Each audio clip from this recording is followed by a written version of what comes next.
Well, welcome to Fireside Chat. It's our redo. Sorry for the technical difficulties that kept you from seeing and hearing the program when we ran it last Friday. But we had the opportunity to redo it in part so that you can have a chance to catch up and hear all the good stuff firsthand. A couple of things I wanted to mention. One is some people have asked me about our logo. And if you take a close look at our logo, you'll see that there are some white spaces in and around the color that represent buildings. Our logo is really about showing our urban development, our urban community here at Horizon House with a modern twist and kind of a forward looking.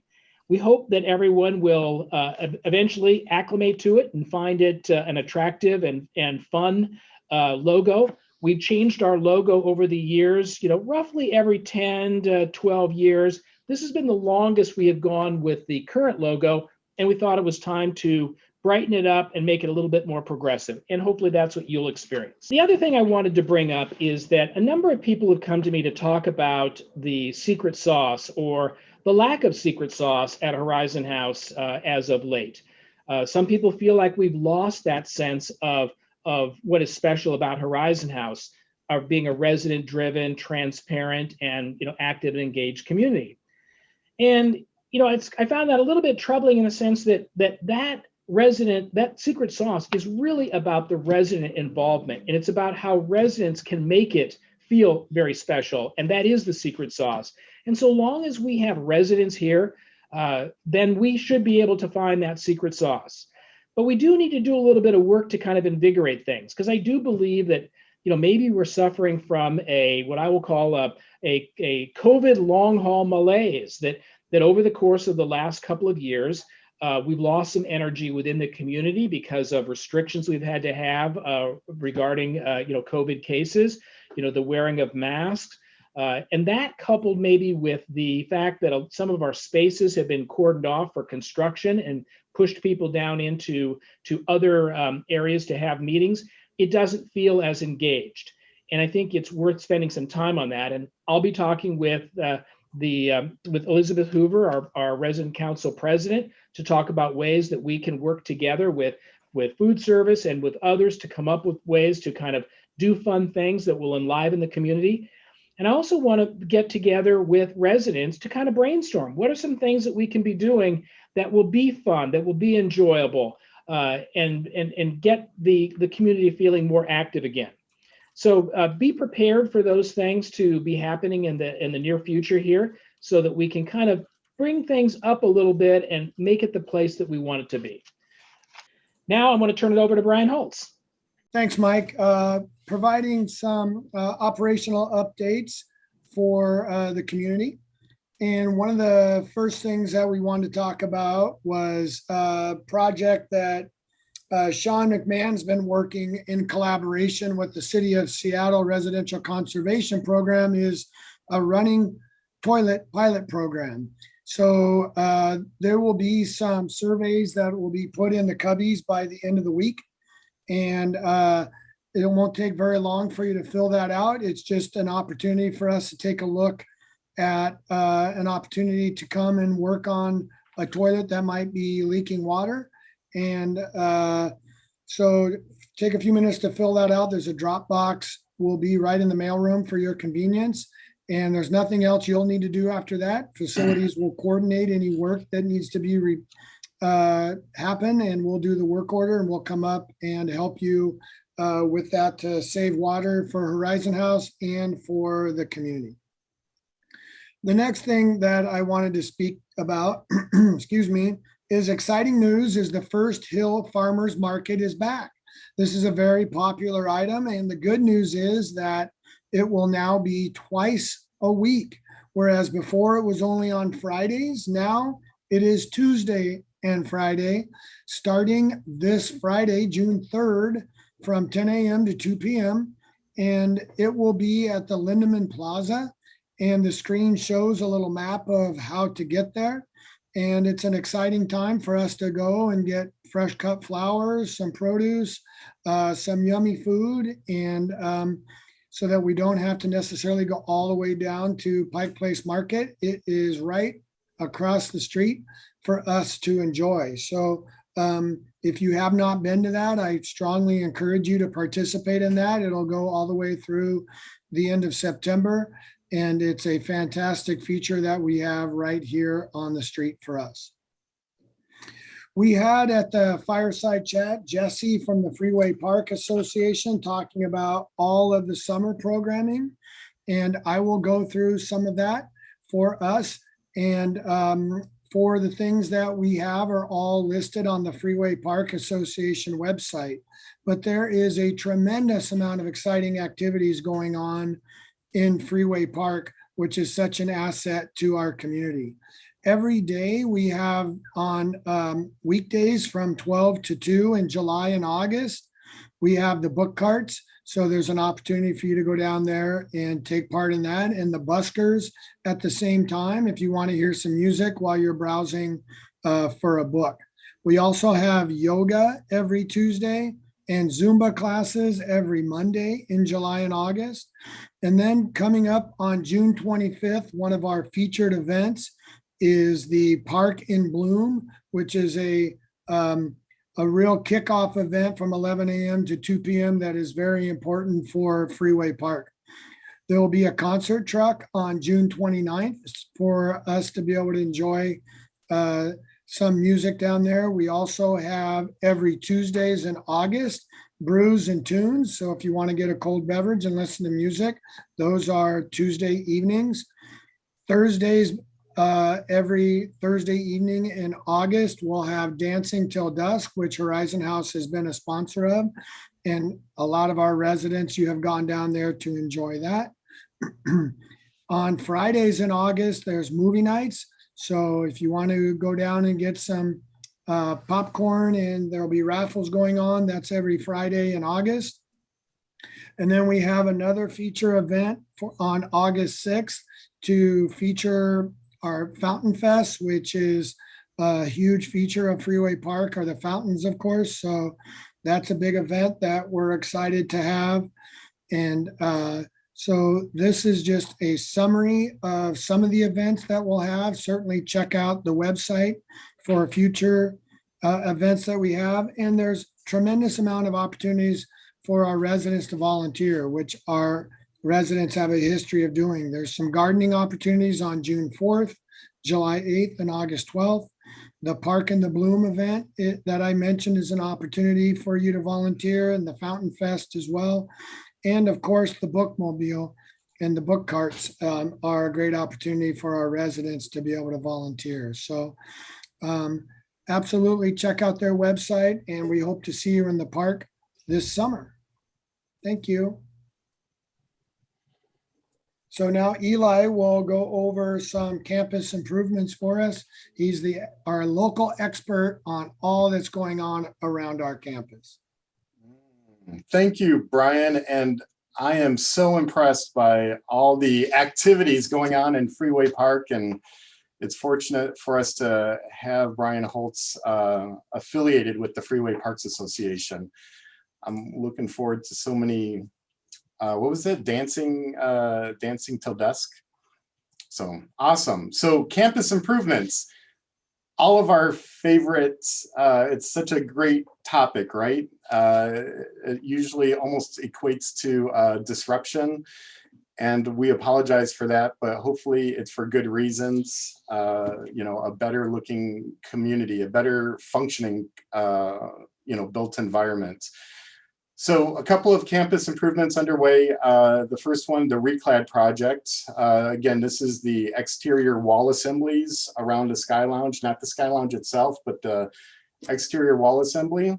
However, it's caused the Sky Lounge to be offline, for a while. We did have a soft reopening on May 31st with the Labyrinth Walk. It went very well. And however, it's going to open up, with a limited time frame beginning June 7th. So after 3:30 p.m., Monday through Friday, also, all day on Saturday and Sunday, we will have the Sky Lounge back. There will be finishing touches that will go on for many months, at least until August. And this is largely due to the supply chain disruption.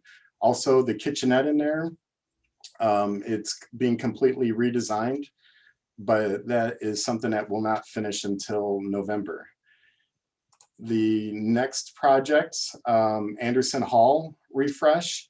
If you haven't noticed, Anderson Hall is offline for construction. We expect a grand reopening to be Veterans Day, November 11th. So far the project's going well. However, there has been a hiccup. We in construction there's a term called unforeseen conditions. So despite our best efforts at exploring the space prior to mobilization, we still encountered a drain pipe that it's coming down right in the middle of the Methune's design. And as you can see by the image, it's very unsightly. However, Methune has already come up with a couple of options that will remedy that. Next project is campus improvements. So, the Central and East Tower corridors, laundry rooms. The laundry room scope of that project is about finished. This summer, we also will get into everybody's apartment of the Central Tower to work on the radiant valve replacement and thermostats. So that'll begin this summer, and it'll involve apartment access. Our plan is to replace about half of the valves this summer, and then replace the remaining half next summer. We also have the electrical backbone that is currently underway. This scope is needed to ensure that we can run horizontal circuits down the hallways. Currently, the circuitry in the hallway lighting is run vertically, and that makes it difficult to space out the light fixtures to defeat all that shadowing. So if we want better lighting in the hallway, we have to perform this electrical backbone work. And then as far as the actual corridor finishes, that can't happen until that electrical backbone work is finished. So we hope approximately September is when residents in the Central and East Tower will finally see new finishes in their hallways. And lastly, I just want to mention, we do in fact have a comment box. It is located where the master planning posters are that are on display over by the Terry Avenue entrance by the library. Feel free to use that comment box. Lauren and I, we check it frequently. And feel free to provide your suggestions. I do want to thank everybody who has given positive comments. That's always a nice boost to our morale. But of course, suggestions are welcomed as well. That's all I have. Next up is Joan Hudson. Thank you, Eli. Nothing going on in your world. So, hi, everyone. Nice to be presenting to you again. This time it'll work. I presented in March at the March Fireside Chat, and I entitled my presentation this month, "It's Worth Repeating." Not wrong one. Oops. Just stay there for a minute. I had entitled my presentation this month, "It's Worth Repeating," because in managing communication and determining strategies, it's most important for residents to understand the way we communicate through, as what we call them, our channels. And at that March presentation, I focused on three main things. One, the various channels that we use to communicate with you. Two, what kinds of information is provided on what channel. And three, the fact that because we know residents don't all like to receive information in the same way, we make a concerted effort to provide information on more than one channel to benefit a wide range of residents. Now, what I did last Friday is we did some review via playing a Jeopardy game, which doesn't work so well on Zoom. So we're not going to do that. So now we can skip to that other slide, Risa. So this is what I really want to show you. And it's an excerpt. It's not the whole thing. It's an excerpt of a chart that may help you navigate the world of Horizon House communications. So if you look, there are 3 columns. The left says channel, the middle one says purpose, and the right column says how published. Now, I'm not going to go through this entire chart, but just to give a little brief run through. So we look at the left channel where it says the alert. What is its purpose? It's a weekly newsletter compilation of resident event program submissions and various announcements. How is it published? Well, it's printed in black and white and put in your mail cubbies. It's posted in color on HH Connect, and it's posted in the K4 app. So you can see right there the various ways that we use to communicate with you regarding the alert. Let's take another one. Elevator signs, that's a channel. The purpose is to give you daily event information from the alert. How is it published? Well, you all know that it's posted in 11 elevators, okay? And the last one I'll talk about, email. What is the purpose? Most usually it's memos from Horizon House leadership, COVID task force updates, special announcements, and weekly menus. So how published?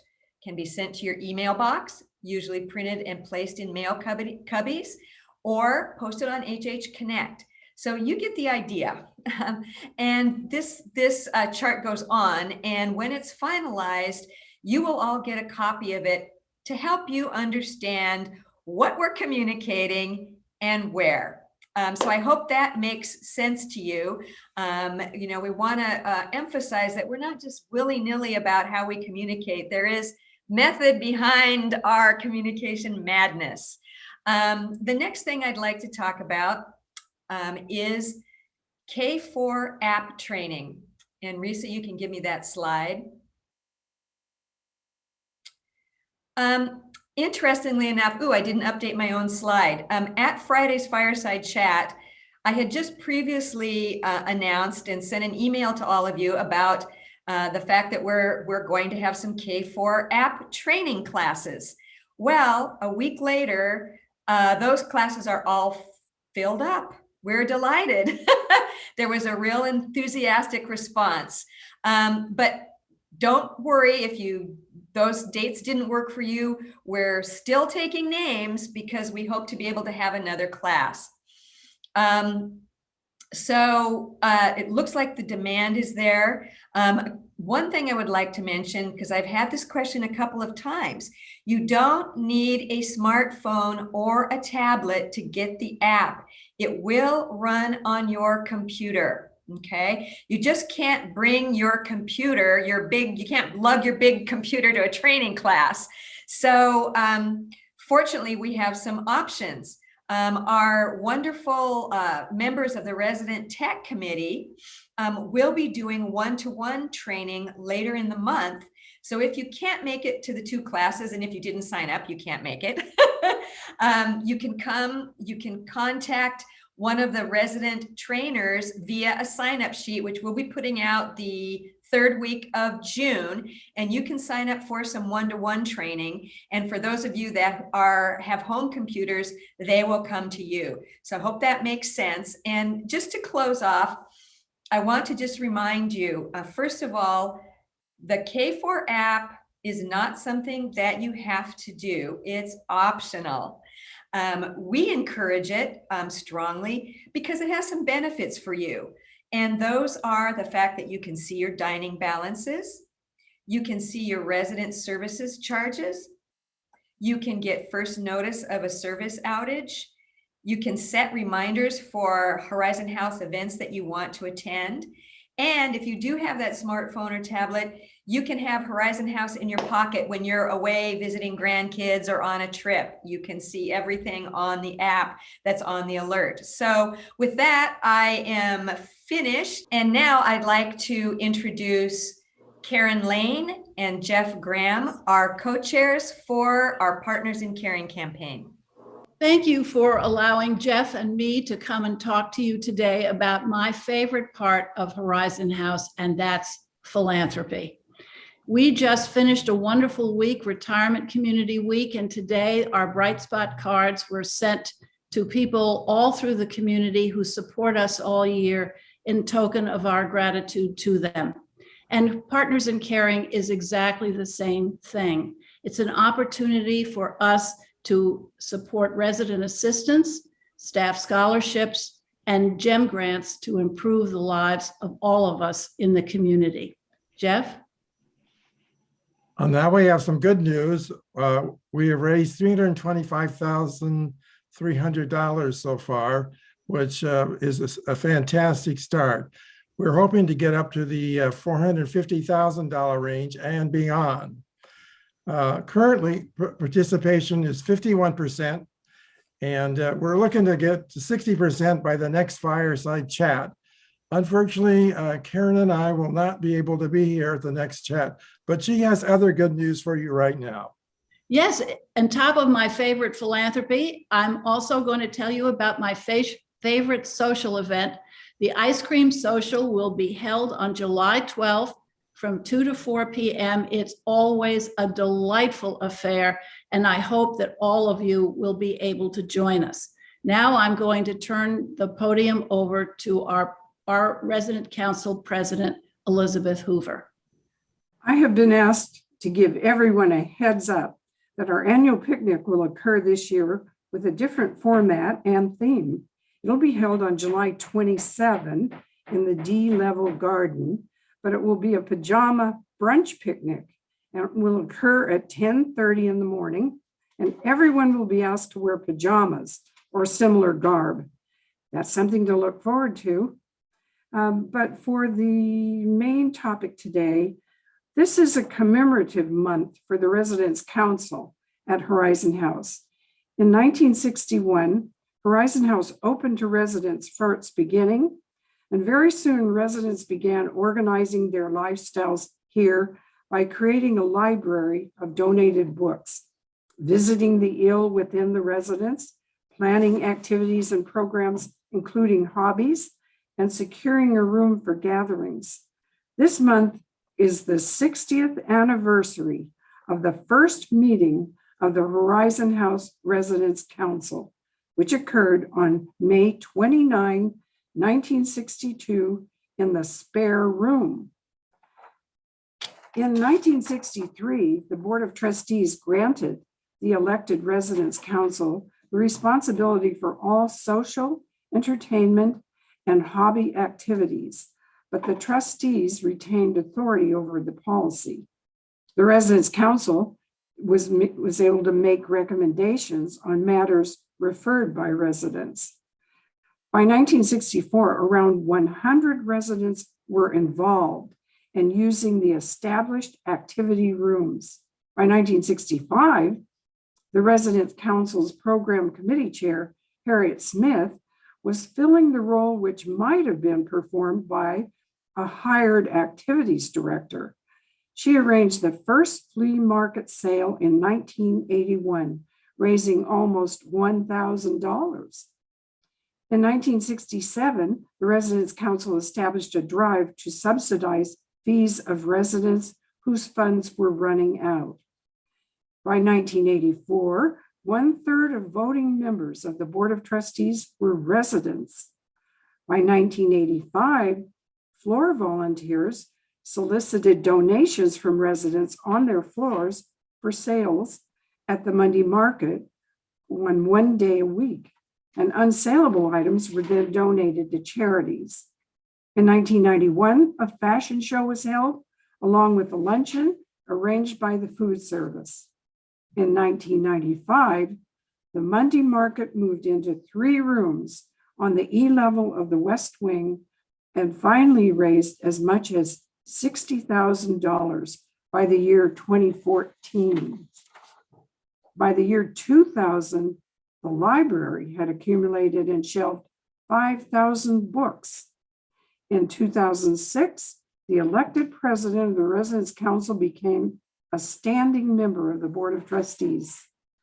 In very recent years, In 2021, the Monday market raised $86,000 despite the pandemic restrictions. Currently, the Residents Council contributes $15,000 a year to Horizon House's Partners in Caring and endowment funds and raised over $400,000 last year for the Employee Recognition Fund. Let's give a hand for the Residents Council's contribution to what is the secret sauce of Horizon House. Thank you. Okay, I have the pleasure, because Byron wasn't able to be with us, I will be doing the new hire introductions. So I am happy to introduce Musito Malobo, an elder care assistant, Maya Johnson, who is a server, Didi Aranyabuka, who is also a server, and two more folks, Christopher Andrada, who is a life enrichment associate, and Zoe Moore, who is our new front desk associate. We welcome them all to Horizon House. And now we'll return it back to Mike for announcements. Thank you. For announcements, we've got a number of things I want to make sure that everybody is on top of. And that is, there are still some more free COVID test kits. You can get up to 8 additional free COVID home tests by going to covid.gov/tests to order. It's great to have these around your house so that when you might have a doubt about whether or not you are being affected by COVID, that you can have a chance to do the test and confirm and then take action from there. This COVID test order is located on there's a link on HH Connect on the COVID page. So if you want to go there to go to your order, that's okay. And we really recommend that you have a few of these at home so that you can test when you need to. Another thing I want to mention is that you will start to see our staff and the community wearing on our new badges with our new logo, the pronouns she, her, they, them, he, him, whatever the case may be. And what we're trying to do here is to be inclusive of everyone and to demonstrate that to all who work here, that everybody is accepted. This is critical not only to our staff that are here today that can feel comfortable that we are taking this progressive approach, but also to staff that will join Horizon House. It's important that everybody has a sense of being welcome and being accepted. And this is one way in which we can get there. Now, it's voluntary among our staff. People are not required to do it, but we have a 70% participation rate of people who feel that is the right thing for them to do. And you'll see that on their badges, as you might be able to see on my badge right here. The next thing I wanted to mention is the mayor's presentation. You know, Horizon House has had a great reputation of being able to draw political figures here to Horizon House to champion their cause, to explain themselves, to talk about upcoming elections. And the reason for that is that Horizon House residents are active and engaged in the politics and the civics of our community. So we were able to get the mayor together. I joined with Travis Duncan at Mirabella and with Ken Noreen at Skyline. And we came together to work with Neil McReynolds and Bill Anderson to talk to the mayor about having him come here for a presentation. And he did, and I think he did a great job. And I think most of you have had a chance to see that either in when it was being presented or in a repeat performance. But the mayor had just come back from a flight from Washington, D.C. He'd been up for some 13, 14 hours. And he still took time out to talk to us at Horizon House about the thing that really matters in his role as mayor, and that's public safety. What we care about is the safety of our residents. And we certainly understand that homelessness and mental illness and drug addiction is a complex issue. So our focus was really to try to hear from the mayor on things that he was doing to make it a safer place to be. And while he didn't give a ton of specifics, you could tell in the tenor of his conversation that this is a high priority for him and that we have good reason to expect some results. And we've already seen some, but even more coming in the future. So we hopefully will bring the mayor back at some point and maybe have a conversation about how well he's been doing in improving public safety. Another item I wanted to mention is digital signage. Many of you have seen the new digital sign that is in the mailroom.